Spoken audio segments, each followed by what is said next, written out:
In terms of increasing, and there's an old rule that whoever promises to rob Peter to pay Paul is always going to have the support of Paul. And that is modern economics today. It's, you elect me and I'll rob Peter and give the money to you. And so good work habits, being a hard worker is one of the very best reputations you can develop. Everybody in every business knows who the hardest workers are. Why are some people more successful than others? Why is it that some people accomplish wonderful things with their lives and the great majority of people don't? They all start off sort of at the same starting line. But during the course of the years, some people get way ahead, and most people stay in the middle, and others get so far behind they think they're first. And so I've studied it for years and years and years. And in the last few years, there's been this secret, the law of attraction. Have anybody read The Secret, heard the law of attraction? And that kind of irritated me for a couple of reasons. First of all, the person who wrote The Secret, Rhonda Byrne, took my course on the psychology of achievement in New Zealand many, many years ago, where I taught not only that law, but a whole series of other laws. The second thing is that there's a thing in statistics that says that something may be necessary but not sufficient. In other words, the law of attraction, thinking positively, is necessary but it's not sufficient. And unfortunately, in the entire work on The Secret, the word work does not appear. And that's the great problem. So many people are misled. There's an enormous number of people who think it's easy to become successful. Is you just have to find a gimmick or a trick or some clever way to overcome all of your sloth and laziness and jump ahead years and years. But you find that it's simply not true. And there's a principle that I learned many years ago, and it was the principle of willingness. And it basically said that successful people are willing to pay the price of success in advance, and unsuccessful people aren't. And the price is usually very, very high. You have to go to deliberate extremes for a long time. You'll find that I worked with Bill Danko, who wrote The Millionaire Next Door with Thomas Stanley. And they interviewed thousands of self-made millionaires, and they said, how did you, coming from sometimes very humble beginnings, limited education, manage to become wealthy in one working generation?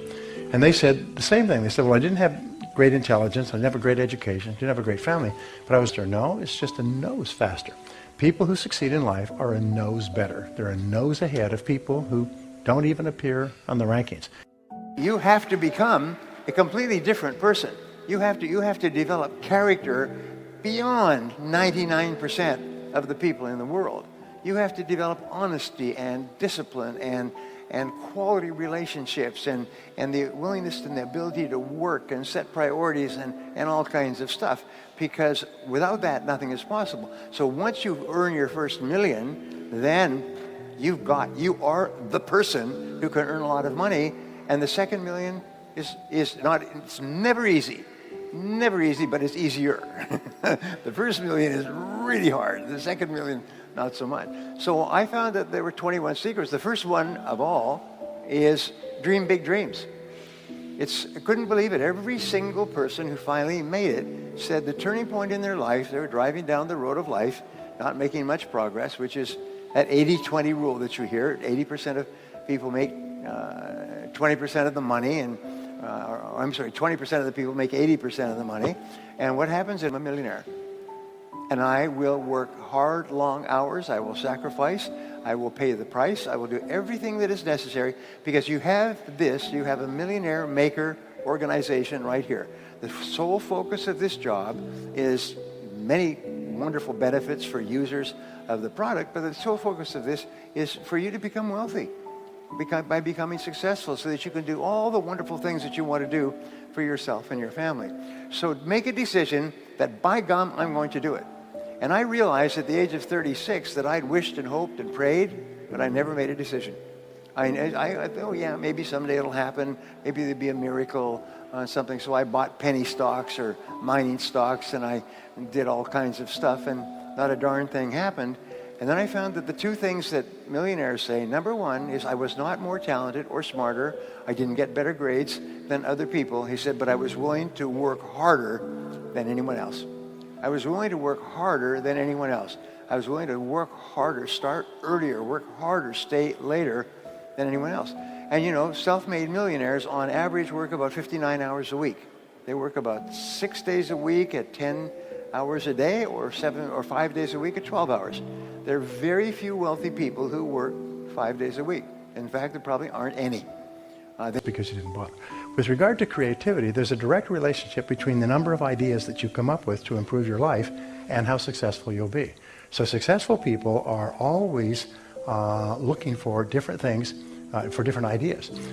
Can we do it better, faster, cheaper, more conveniently? How can we help our customers, and so on? So they're constantly looking for better ways.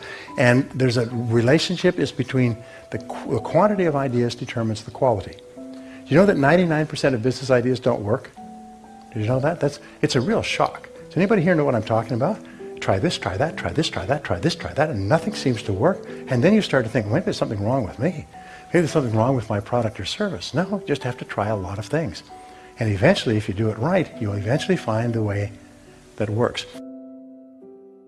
Now here's the wonderful thing. In psychology, they say that your level of self-esteem, how much you like yourself and respect yourself, is largely determined by your self-image.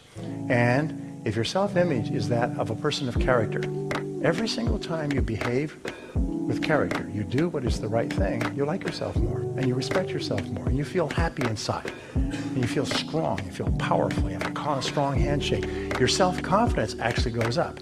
You have greater confidence when you're living in truth with yourself and others than anything else. There's a one-to-one relationship between the number of people you know and the number of people who know you in a positive way and how fast you move through the line of life. Everything in life, every turn in your life comes with somebody standing there who opens a door, gives you a piece of advice, helps you out, hires you, buys something from you, introduces you to someone else. But we never know which one it's going to be. So the key is, as Brendan teaches, is networking. You've got to keep in contact. You've got to contact more people. Now, sometimes people will not be receptive to you. Now, what does that mean? It doesn't really mean anything. It just means they're busy. It's not personal. You must never take rejection or lack of interest personally. It's just people are busy. They're preoccupied. They've got a lot going on. They may just be on the verge of bankruptcy. Their boss maybe have just shouted at them. Their wife may be divorcing them. When you call them up, they don't want to talk to you. Well, it's not you. It's not personal. They don't even know who you are. So if people are not receptive to you, that's fine. Remember the old saying, some will, some won't, so what? Next. Just keep on moving. So contacts are really important, and networking is one of the most important things we do in our world today, because it's always the number of people you know and the number of who know you that increases the probabilities that you'll meet the right person or know the right person at the right time to achieve your goal. A positive mental attitude means that you are a generally positive person. You're